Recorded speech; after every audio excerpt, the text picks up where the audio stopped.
कृषि दर्शन, कृषि दर्शन, कृषि दर्शन, कृषि दर्शन, कृषि दर्शन, कृषि दर्शन।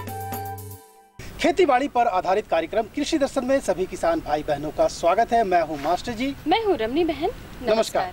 तो किसान भाई बहनों, कार्यक्रम की शुरुआत हो चुकी है, तो आइए देखते हैं कृषि समाचार। नमस्कार, कृषि समाचार में आपका स्वागत है। मैं हूं किरण। आइए देखते हैं आज कृषि समाचार में क्या है खास। प्रधानमंत्री ने कहा, सिंचाई नेटवर्क बढ़ाने के लिए तेजी से बहुआयामी रणनीति बनाई जाए। झींगा मछली पालन के लिए किया जाएगा प्रशिक्षण कार्यक्रम का आयोजन। और मूंगफली के बेहतर उत्पादन के लिए लगाए उन्नत प्रभेद बिरसा बोल्ड 1। अब समाचार विस्तार से। चालू वित्तीय वर्ष 2015-16 में जुलाई महीने में झींगा मछली पालन पर विशेष प्रशिक्षण कार्यक्रम का आयोजन किया जा रहा है। इसमें वैसे प्रगतिशील मत्स्य कृषक भाग ले सकते हैं जो इससे पहले मत्स्य पालन प्रशिक्षण प्राप्त कर चुके हों। इस प्रशिक्षण में भाग लेने के इच्छुक मत्स्य किसान अपने जिला के जिला मत्स्य कार्यालय या मत्स्य किसान प्रशिक्षण केंद्र शालीमार रांची में 20 जून 2015 तक अपना आवेदन जमा कर दें। अधिक जानकारी के लिए फोन नंबर 0651-244-0263 या 8271732547 या 8986685977 पर संपर्क कर सकते हैं। पिछले दिनों नई दिल्ली में प्रधानमंत्री कृषि सिंचाई योजना की समीक्षात्मक बैठक को संबोधित करते हुए प्रधानमंत्री नरेंद्र मोदी ने कहा कि कमजोर मानसून की चुनौतियों को एक अवसर में बदला जाना चाहिए। इसके लिए सिंचाई के अन्य तरीके अपनाने की जरूरत है। उन्होंने अल्पकालिक उपाय के रूप में खेतों में तालाब बनाने के कार्यक्रम को मजबूती से चलाने पर जोर दिया है। साथ ही टपक और स्प्रिंकल विधि जैसे सूक्ष्म सिंचाई प्रणाली अपनाने की भी सलाह दी है। प्रधानमंत्री ने कहा कि सिंचाई नेटवर्क बढ़ाने के लिए तेजी से बहुआयामी रणनीति बनाई जाए। बकरी या भेड़ों में पीपीआर रोग होने पर उन्हें बुखार लग जाता है और दस्त होने लगता है, जिससे उनकी मृत्यु हो जाती है। इस बीमारी से बचाव का एक ही उपाय है, टीकाकरण। गर्मी से लेकर बरसात तक बकरियों में पीपीआर रोग होने का खतरा ज्यादा रहता है। इस बीमारी के वजह से बकरियों की मृत्यु दर बढ़ जाती है। बकरियों को यह रोग हो ही ना, इसलिए उन्हें पीपीआर का टीका जरूर दिलाएं और हर 6 माह के अंतराल पर इसे दोहराते रहें। भेड़ और बकरियों में मुख्य रूप से अभी के मौसम में देखा जाता है पीपीआर होने की संभावना काफ़ी बढ़ जाती है। पीपीआर होने से बचाने के लिए पीपीआर वैक्सीन बाजार में उपलब्ध है। इस वैक्सीन को देकर के इस बीमारी से बचाव कर सकते हैं। इस बीमारी का मुख्य लक्षण है कि ये बुखार होता है, पशुओं में बकरियों में बुखार होता है, दस्त बहुत तेज होता है, एक बकरी से दूसरी बकरी में बीमारियां तेज़ी से फैलती है और बकरियां अचानक मरने लगती है। क्योंकि ये विषाणु जनित रोग है तो इसका इलाज भी संभव नहीं है, तो इसलिए इससे बचाव के लिए पीपीआर वैक्सीन, पीपीआर टीका जो बाजार में उपलब्ध है, हर 6 महीने पे इसका टीकाकरण करें और इस बीमारी से जो है होने वाली हानि से बचें। कृषक बंधु, आप अगर खरीफ तिलहनी फसलों में मूंगफली लगाने के इच्छुक हैं तो 15 जून से बुआई का कार्य शुरू कर सकते हैं। इस फसल के बेहतर पैदावार के लिए बिरसा बोल्ड 1, AK12, AK13 या AK14 नामक उन्नत प्रभेद का चयन करें। खरीफ तिलहनी फसल मूंगफली की बुआई में फैलने वाले किस्म लगाने के लिए 70 से 75 किलोग्राम बीज प्रति हेक्टेयर की दर से लगाएं, जबकि गुच्छे वाले पौधों की किस्म लगाने के लिए 80 से 90 किलोग्राम बीज प्रति हेक्टेयर की दर से लगाएं। बिरसा बोल्ड जैसे बड़े दानों वाले किस्मों की बुआई में 120 से 125 किलोग्राम बीज प्रति हेक्टेयर की दर से लगाएं। किसान भाई, मूंगफली के बेहतर उत्पादन के लिए बिरसा बोल्ड 1, AK12, AK13 या AK14 में से किसी एक का चयन कर सकते हैं। किसान भाई कृषि उपकरण डच हो की मदद से खेतों में नाली खोदने, मेड़ बनाने और फसलों की निकाई गुड़ाई करने का काम कर सकते हैं। इसकी कार्य क्षमता 12 से 15 डिसमिल प्रतिदिन है। और अब एक नजर राज्य के 5 प्रमुख शहरों के मौसम के मिजाज पर।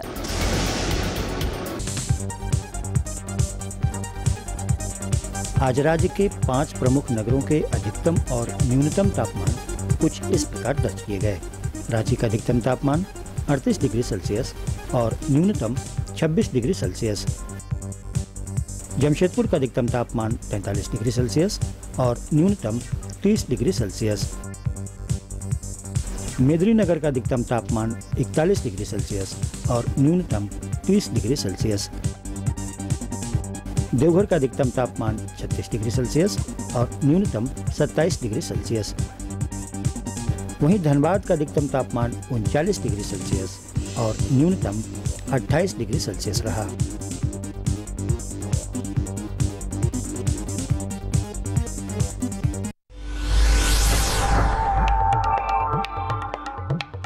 और अब मंडी भाव में आइए नजर डालते हैं अनाजों के भाव पर। आज कृषि उत्पाद बाजार समिति पंडरा रांची में विभिन्न खाद्यान्नों के थोक भाव कुछ इस प्रकार दर्ज किए गए। चावल मोटा 1950 रुपए से 2350 रुपए, चावल मध्यम 2450 रुपए से 2650 रुपए, चावल उत्तम 3600 रुपए से 4600 रुपए, गेहूं 1600 रुपए से 1800 रुपए, चना 3200 रुपए से 3400 रुपए, दाल अरहर 6800 रुपए से 7400 रुपए, दाल मसूर 6600 रुपए से 7200 रुपए, दाल चना 3900 रुपए से 4200 रुपए, सरसों तेल 8700 रुपए से 9600 रुपए, चीनी 3100 रुपए से 3300 रुपए, आलू 800 रुपए से लेकर 1300 रुपए और प्याज 1500 रुपए से लेकर 1600 रुपए प्रति क्विंटल रहा। कृषि समाचार में आज इतना ही। अगले दिन अगले अंक में फिर मुलाकात होगी कुछ ताजा तरीन खबरों के साथ। तब तक के लिए दीजिए इजाजत। नमस्कार, जोहार। कृषि समाचार में किसान भाइयों, आपने देखा मौसम का मिजाज, मंडी भाव और ली कृषि से संबंधित ढेर सारी जानकारियाँ। आप कहीं जाइएगा नहीं, यहाँ पर लेंगे एक छोटा सा विराम। ये लो और बताओ। बस। अरे ये क्या भैया जी, बस इतनी सी रासायनिक खाद? किसानी छोड़ रहे हो क्या? किसानी नहीं, नादानी छोड़ रहे हैं। मिट्टी की जांच कराई है।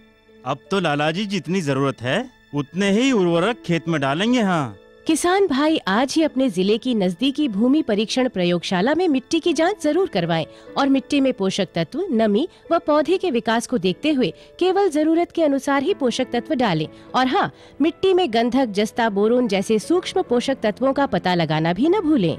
उर्वरक और जैविक खाद के सही उपयोग से भूमि का उपजाऊपन बनाए रखें, उत्पादकता बढ़ाएं, खर्चा घटाएं और बहुमूल्य विदेशी मुद्रा बचाने में भी सहयोग दें। और हाँ, धीमी गति से नाइट्रोजन उपलब्ध कराने वाले उर्वरकों जैसे नीम लेपित यूरिया को प्राथमिकता दें और यूरिया का पत्तों पर छिड़काव करें। अरे वाह, तू तो सचमुच समझदार हो गया रे। अधिक जानकारी के लिए संपर्क करें जिला कृषि अधिकारी या किसान कॉल सेंटर।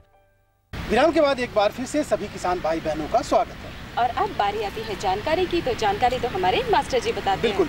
और अब किसान भाई जो है वो तैयारी कर रहे हैं धान की, क्योंकि बरसात आने वाला है और अभी से ही वो नर्सरी की तैयारी कैसे करें, कौन सा प्रभेद हो और उसके प्रबंधन, बिल्कुल आप प्रबंधन के बारे में, तो इन सब जानकारियों का खजाना लेकर के वो हमारे विशेषज्ञ बैठे हैं। किसान भाइयों, आपके पास में किसी भी तरह की समस्या है या आप सलाह लेना चाहते हैं तो सीधा हमें कॉल कीजिए। और कॉल करने के लिए नंबर तो आप पता ही है, लेकिन फिर भी एक बार आप जरूर बता दीजिए हमारे किसान भाई। तो किसान भाई बहनों, उठाइए अपना फोन और कॉल कीजिए हमारे इस टोल फ्री नंबर पर। हमारा नंबर है 1800-3456519 और ये कॉल बिल्कुल मुफ्त है और आप बेझिझक हमें कॉल कर सकते हैं। क्यों मास्टर जी? बिल्कुल, लेकिन किसान भाई संकोच करते हैं फोन करने में, तो संकोच नहीं कीजिए, क्योंकि ये जानकारी जो है वो आपकी जिंदगी को सफल बनाएगी। फिलहाल चलते हैं स्टूडियो। धन्यवाद मास्टर जी, धन्यवाद रमनी बहन। किसान भाइयों, जैसा कि मास्टर जी ने आपको बताया कि आज हम बातचीत करेंगे धान की खेती के लिए नर्सरी का प्रबंधन कैसे करें। और आज हमारे साथ हैं डॉक्टर परवेज़ आलम, जो कि शस्य विज्ञान विभाग बिरसा कृषि विश्वविद्यालय में बतौर वैज्ञानिक कार्यरत हैं। डॉक्टर साहब, इस कार्यक्रम में आपका बहुत बहुत स्वागत है। नमस्कार। नमस्कार और जोहार किसान भाइयों। किसान भाइयों, आपका भी इस कार्यक्रम में फिर एक बार बहुत बहुत स्वागत है। डॉक्टर साहब, धान की खेती सबसे बड़ी खेती हमारे इस राज्य में या पूरा देश में आप कहें, तो ऐसे में अभी जो स्थिति है, मौसम की जो स्थिति है, समय जो है अभी, तो क्या अभी तैयारी शुरू कर देनी चाहिए? जी बिल्कुल, आपने सही समय पर और सही आपने सवाल उठाया। समय की जो बात आप कर रहे हैं, हम लोग थोड़ा पीछे चल रहे हैं अभी हम लोग, क्योंकि इस वक्त तक झारखंड में मानसून का प्रवेश हो जाना चाहिए था और किसान भाई हमारे जो हैं वो अपने, हम जानते हैं कि अपने हल बैल को लेकर के तैयार पड़े हैं, लेकिन शायद यही बारिश है जिसके चलते वो खेतों में अभी नहीं जा पा रहे हैं। लेकिन इससे चिंता की कोई बात नहीं है। आप अभी चाहें तो आप खेतों की तैयारी इस तरह से करें, जैसे कि अगर आपको मान लीजिए कि रोपा करना है धान का, तो उसका आप नर्सरी अभी आप तैयार कर सकते हैं। बिल्कुल, है ना। तो नर्सरी, चूँकि नर्सरी में ज़्यादा ज़मीन की आवश्यकता नहीं होती है, तो नर्सरी तैयार करने के लिए आप अभी अपने आप को तैयार करें। और जितना जल्द हो सके, या तो आप अगर परंपरागत विधि से खेती करना चाह रहे हैं या श्री विधि से खेती करना चाह रहे हैं, आप यथाशीघ्र नर्सरी अपना तैयार कर लें और उसमें बिचड़े को डालें। क्योंकि जैसा कि हम लोग देख रहे हैं, मौसम पूर्वानुमान भी हमारा कह रहा है कि आगे आने वाले सप्ताह में झारखंड को अच्छी वर्षा मिलने की संभावना है। बिल्कुल ऐसा ही हो। डॉक्टर साहब, दो तरह की खेती होती है यहाँ पर। बहुत सारे ऐसे किसान हैं जो पारंपरिक ढंग से खेती करते हैं, परंपरागत कृषि को अपनाए हुए हैं। बहुत सारे किसान हैं जो SRI विधि से धान की खेती कर रहे हैं। तो दोनों में जो नर्सरी की तैयारी होगी, क्या दोनों की अलग अलग क्या खासियत होगी? देखिए, ऐसा है कि अगर जो परंपरागत विधि से हमारे किसान भाई खेती करते हैं, तो उसमें उनकी जो परंपरा चली आ रही है, मेरे हिसाब से वो परंपरा सही चली आ रही है। थोड़ा सा उसमें वैज्ञानिक विधि से थोड़ा सा उसमें हल्का फेर बदलाव करने की आवश्यकता है। जैसे कि एक सबसे बड़ा चीज़ होता है कि एरिया, कितने एरिया में आप नर्सरी को देंगे अपने खेतों में ट्रांसप्लांट करने के लिए या रोपा करने के लिए। तो जनरली कहा जाता है कि जितना भी आपके पास ज़मीन है उसका 1/10 हिस्सा, है ना, जो भी ज़मीन है उसका 1/10 हिस्सा को आप तैयार करें नर्सरी उगाने के लिए। क्योंकि आपके पास जो ज़मीन है उसमें ये जो एरिया में नर्सरी लगाएंगे, ये समुचित होगा आपके पूरे खेत को कवर करने के लिए, रोपा करने के लिए, है ना।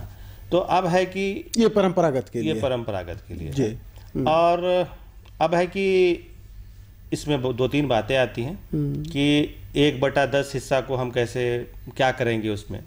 तो उसमें ये करना है आपको कि जो आपके खेत में एक किसी कोना को पकड़ें और उसमें 2 चीज़ का ध्यान रखें। एक तो वो आपके पहुंच के नज़दीक हो, है ना, जिसमें आप समय समय पर जो भी कृषि कार्य है वो आप कर सकें। जैसे उसमें सिंचाई आप कर सकें, है ना।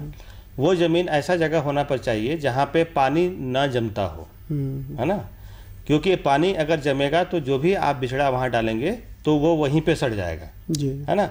तो इन सब चीज़ों का ख्याल करें कि वहाँ से पानी का निकास की समुचित प्रबंध हो, सिंचाई करने में आपको आसानी हो। मैं सिंचाई इसलिए कह रहा हूँ कि जो मौसम का मिजाज चल रहा है, हो सकता है कि आपको बारिश के पानी वहाँ पर कम पड़ जाए और आपको आर्टिफिशियल इरिगेशन करना पड़े, है ना। तो सिंचाई करना है आपको, क्योंकि आपका जो समय है वो 1-2 दिन 3 दिन करके निकलता जा रहा है। इस समय को हमको पकड़ के रखना है। तो पकड़ के रखने के लिए आपको आर्टिफिशियल इरिगेशन देना ही होगा वहाँ पे, बिल्कुल, है ना। तो क्या करें कि उस जगह को पहले चिन्हित कर लें, उसको जो भी उसमें खरपतवार है उसको अच्छी तरह से निकाल दें, बढ़िया से उसको निकाई गुड़ाई कर लें और उसको कुदाल से ही उसको गहरा गहरा कोड़ लें। आप देखेंगे कोड़ने में भी कुछ जो पहले से जो खरपतवार हैं उसके जड़ वगैरह मिलेंगे आपको, तो उस सबको वहाँ से आप क्लीन कर लीजिए, बिल्कुल साफ़ कर लीजिए। किसी तरह का कोई खरपतवार का अंश वहाँ नहीं रहना चाहिए। और इसमें कंपोस्ट, किसान भाई अक्सर गलती करते हैं, गोबर की जो ताज़ा गोबर होता है उसको वहाँ डाल देते हैं। ये गलती नहीं करें, ये कृपया ना करें, क्योंकि ये करने से क्या होगा कि जो ताज़ा गोबर होता है वो पूरी तरह से खाद नहीं बना होता है और उसके साथ बहुत सारे जो खरपतवार के जो बीज के जो अंश होते हैं वो चले आते हैं। तो न चाहते हुए भी आप अपने खेत में खरपतवार को बुला लेते हैं, आमंत्रित कर रहे हैं कि आओ हमारे खेतों में उगो। तो हम वैसा नहीं करने देंगे। तो ये महत्वपूर्ण सलाह है कि जो ताजा गोबर है उसको खेत में बिल्कुल नहीं डालेंगे। बिल्कुल बिल्कुल, इस चीज़ का एकदम ध्यान रखना है कि जो कंपोस्ट हमारा है जो बिल्कुल अच्छी तरह से सड़ गया है उसी खाद का आप प्रयोग करें और उसको मिट्टी में अच्छी तरह से मिला लें। मिलाने के बाद मिट्टी के सतह को बिल्कुल प्लेन कर लें, है ना, बिल्कुल प्लेन कर लें। और उसमें जब प्लेन हो जाए, गोबर की खाद आपने मिला दिया, तब आपको अपने पसंद का जो प्रभेद आप लगाना चाह रहे हैं उसको वहाँ पर आप ले करके, मार्केट से ले करके या कहीं से उसकी व्यवस्था करके जी, यही प्रश्न भी मेरा है कि जो प्रभेद का चुनाव करेंगे किसान भाई, उसमें किन बातों का ध्यान रखें, क्योंकि हमारे यहाँ तो ज़मीन भी कई तरह की है, अवधि भी बहुत महत्वपूर्ण है, तो किन बातों का ध्यान रखें किसान भाई? हम इस विषय पर बात करेंगे, लेकिन पहले फ़ोन ले लेते हैं। हेलो।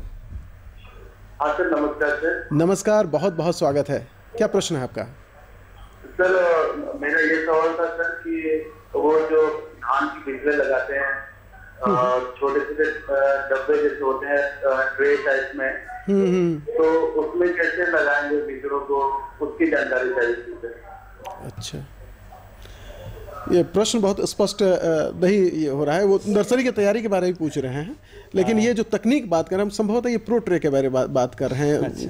तो प्रो ट्रे की में शायद धान नहीं उगाया जाता है। हाँ बिल्कुल, ये सही कहा। अगर वो ट्रे उनका पूछना ये इससे था कि SRI टेक्निक से भी ये हो सकता है कि उसके तरफ इनका इशारा हो, क्योंकि हम लोग इनकी क्वेश्चन को से समझ नहीं पाए। तो SRI में क्या होता है कि ट्रे कहीं कहीं यूज़ करते हैं किसान भाई जी, क्योंकि वहाँ पर 10 से 12 दिन का ही हमारा जो है वो बिछड़ा का अवधि होता है। तो उस हालत में हम SRI विधि से जब धान की खेती करेंगे तो उसको हम वो ट्रे जो है वहाँ पे इस्तेमाल कर सकते हैं। क्यों? और उस ट्रे में ऐसा करते हैं कि वो बहुत 2 से 2.5 सेंटीमीटर उसकी गहराई होती है, और उसमें जो मैं आपको बता रहा था कि उसमें भी जो कंपोस्ट और उसमें एक चीज़ और मिलाते हैं, बालू, मिट्टी और कंपोस्ट, ये तीनों का मिक्सचर बराबर बराबर करके और उस ट्रे में अच्छी तरह से बिछा देते हैं जी।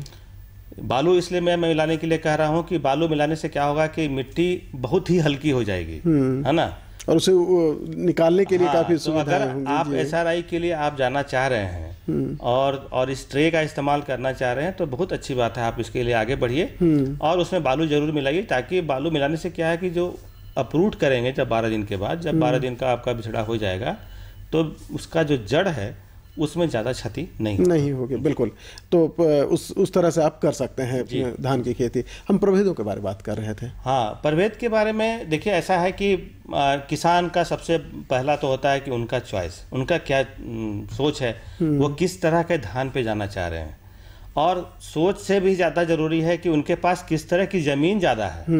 अगर एक चीज़ हम लोग चर्चा में हमको लगता है छूट रहा है, हमको बता देना चाहिए कि ऊंची ज़मीन के बारे में हम लोग नहीं बात कर पा रहे हैं। ये करना चाहिए, क्योंकि हमारे पास झारखंड में 60% जो ज़मीन है खेती की वो अपलैंड ही है जी, पहाड़ी क्षेत्र होने की वजह से टाड़ ज़मीन है जी। तो और टाड़ ज़मीन को हम लोग नेग्लेक्ट नहीं कर सकते, क्योंकि वो भी हमारे किसान का एक अच्छा हिस्सा है, और उस टाड़ ज़मीन में हमारे किसान भाई खेती करते हैं। तो अब 3 तरह की अब सिचुएशन हो गई, एक टाड़ हो गया, एक मध्यम जमीन हो गया और एक नीची जमीन हो गया। अवधि के बारे में हम ये कहना चाहेंगे कि डॉक्टर साहब, हम आपको रोकना चाहेंगे, फोन ले लेते हैं। हेलो जी, नमस्कार, बहुत बहुत स्वागत है। हाँ नमस्कार सर। क्या प्रश्न है? हम पूछना चाहते हैं कि गोबर को जो अभी बोले कि जब सूखेगा तब उसको डालना है खेत में, तो कितना दिन के बाद डालेंगे सर उसको? बिल्कुल, बहुत सही प्रश्न है इनका। देखिए, चर्चा के शुरू में ही मैंने बताया कि गोबर ताज़ा गोबर नहीं डालना है। हमारे कृषक मित्र किसान भाई, आप इस चीज़ को क्लियर कर लीजिए कि गोबर 2 तरह के होते हैं। एक जो मवेशी तुरंत हमको देता है, तो वैसे गोबर का प्रयोग खेत में नहीं करना है, वैसे गोबर के खाद का प्रयोग करना है। मैंने गोबर नहीं कहा, मैंने कहा गोबर की खाद, कंपोस्ट, जो कि आप उसको 3, 4, 5, 6 महीने से उसको पहले से आप बना रहे होते हैं, है ना। गोबर कंपोस्ट में जब तब्दील हो जाएगा, जब वो कन्वर्ट हो जाएगा, जो गोबर की खाद कहते हैं, उसका इस्तेमाल करना है, न कि ताजे गोबर या फिर सूखे हुए गोबर का खेत में इस्तेमाल। बिल्कुल, कंपोस्ट का प्रयोग करना है। बिल्कुल। और ये कब करना है? ये जब आप नर्सरी जब तैयार करेंगे ना, तो जो मैंने बताया कि पहले आप उसको निकाल लीजिए, उसमें जितने भी खरपतवार हैं उसको वहाँ से हटा लीजिए, और उसके बाद जब मिक्सचर बनाएंगे खेत में मिट्टी और गोबर का, बिछड़ा डालने से पहले उसी समय गोबर की खाद को अच्छी तरह से मिट्टी में मिला लीजिए और तब उसको समतल करके वहाँ पे आप बीजों को गिराएं। बिल्कुल। एक और फोन ले लेते हैं। हेलो। नमस्कार, बहुत बहुत स्वागत है। क्या प्रश्न है आपका?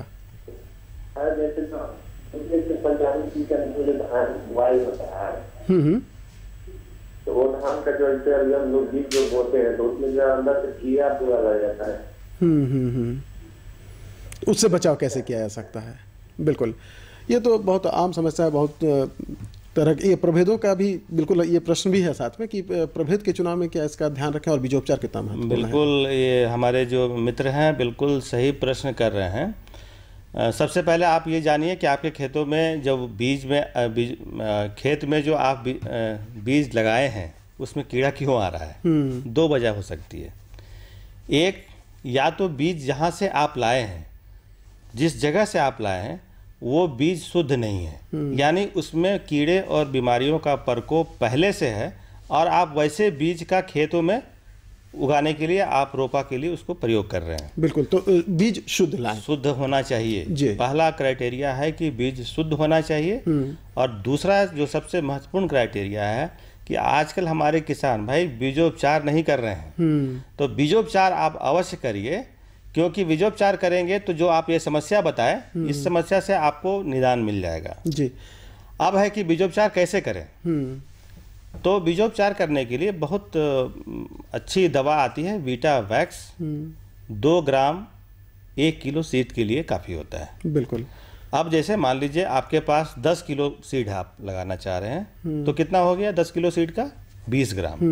यानी 10 किलो बीज के लिए आपको सिर्फ 20 ग्राम वीटा वैक्स दवा चाहिए और उससे आप बीज को उपचारित करें नर्सरी में गिराने से पहले। बिल्कुल, और उपचारित बीज का ही वहाँ पर आप उपयोग करें, अन्यथा फिर इस तरह की समस्याएं होती रहेंगी। और मुझे पूरा विश्वास है कि अगर एक बार आप बीज उपचार कर देंगे तो आपको न सिर्फ नर्सरी में, जब आप उसको रोपा भी करने जाएंगे ना, तो आप देखेंगे कि वहाँ पे भी आपको कीड़े मकोड़े आपको या बीमारियाँ जो आती थी वो कम हो जाएंगी। बिल्कुल। प्रभेदों के बारे जानना चाहेंगे? हाँ, तो प्रभेद के बारे में मैं कह रहा था कि हमारे पास 3 तरह के जमीन हो गए। एक ऊंची जमीन, मध्यम जमीन और नीची जमीन जी। ये तीनों जगह का प्रभेद अलग अलग होता है अवधि के हिसाब से। क्योंकि देखिए हम अपलैंड में क्या है कि पानी बहुत ज़्यादा देर तक हमको नहीं मिलता है, तो वहाँ पे वैसे प्रभेद जो 90 दिन के आसपास या उससे कम दिन है ना, 80 से 90 दिन 85 दिन का वैसा प्रभेद जो उस पक के तैयार हो जाता है, हम वैसे किस्म का वहाँ पर चुनाव करेंगे, है ना। तो उसमें हम बंदना ले सकते हैं, है ना, 90 दिन में ये पक के तैयार हो जाती है। बिरसा धान 108 ले सकते हैं, बिरसा धान 109 या बिरसा धान 110 ले सकते हैं। ये सारी जो प्रभेद मैं बता रहा हूँ ये ऊपरी जमीन के लिए, ये ऊपरी जमीन के लिए जी। फिर मध्यम जमीन, अब मध्यम जमीन में अगर हम बात करेंगे तो मध्यम जमीन का वो हिस्सा होता है जहाँ पर ऊपरी जमीन के मुकाबले मिट्टी की संरचना अच्छी होती है, उसमें जल धारण की क्षमता जो होती है वो ऊपरी जमीन से बेहतर होती है। तो यहाँ पर वैसे प्रभेद को हम पकड़ के ले जाएंगे जो 120 दिन में पक के तैयार हो जाती है। तो उसमें हम 2-3 हम आपको उदाहरण दे देते हैं। ललाट का प्रयोग कर सकते हैं, सहभागी ले सकते हैं, है ना, अभिषेक ले सकते हैं। हम आपको रोकना चाहेंगे, पहले एक फोन ले लेते हैं। हेलो। हाँ हेलो जी, नमस्कार। नमस्कार। हाँ, क्या प्रश्न है आपका? मैं पिछोरिया से बोल रहा हूँ। जी जी जी जी साहू जी बोलिए। मैं जानना चाहता हूँ कि मैं कोई भी बिछड़ा लगाता हूँ गार्डन में अच्छा से नहीं होता है, कौन सा धान लगा के अच्छा होगा? तो आपकी जमीन कैसी है साहू जी? जमीन 1 नंबर। 1 नंबर जमीन है इनकी। अच्छा, क्या इनका प्रश्न एक बार आप दोहराएंगे? ये जानना चाहते हैं कि वो कुछ भी बिछड़ा तो फलन अच्छी नहीं होती है, तो कौन सा बीज लगाएं? प्रभेदों की बात कर रहे हैं और बता रहे हैं कि जमीन 1 नंबर की है। देखिए ऐसा है कि मुझे नहीं समझ में आ रहा कि अगर बीज ये लगा रहे हैं अच्छे किस्म की तो फलन क्यों नहीं अच्छी होगी, है ना। तो जो अभी आप चर्चा में हम लोग बात कर रहे थे ना, बीजों का शुद्ध होना बहुत जरूरी है। तो उसमें एक टर्म आता है जेनेटिकली प्योर होना चाहिए, यानी उसका जो वंशानुगत जो जीन है वो प्योर होना चाहिए। अब क्या है कि मार्केट में बहुत तरह के मिक्सचर सीड उपलब्ध हो रहे हैं जो कि किसान भाई हमारे धोखा खा जा रहे हैं, तो उनसे बचें आप। जेनेटिकली प्योर यानी अगर आप बीज खरीद रहे हैं तो आप देख लीजिए कि वो प्रभेद अच्छा है कि नहीं? नहीं, बैग के ऊपर लिखा होता है 80% जेनेटिकली प्योर होना चाहिए। बिल्कुल। तो वैसे बीज का अगर आप प्रयोग करेंगे तो आपका फलन में खराब नहीं होगा। बिल्कुल बिल्कुल। डॉक्टर साहब, ये विषय ऐसा है कि इस पर चर्चाएं खत्म ही नहीं हो सकती और जारी भी रखी जा सकती है, लेकिन चूंकि हमारी कुछ समय की भी बात होती है। किसान भाइयों, फिर कभी इस कार्यक्रम में हम बात करेंगे। डॉक्टर साहब हमारे कार्यक्रम में आए इसके लिए आपका बहुत बहुत धन्यवाद। किसान भाइयों, आपसे भी चाहेंगे इजाज़त। नमस्कार, जोहार।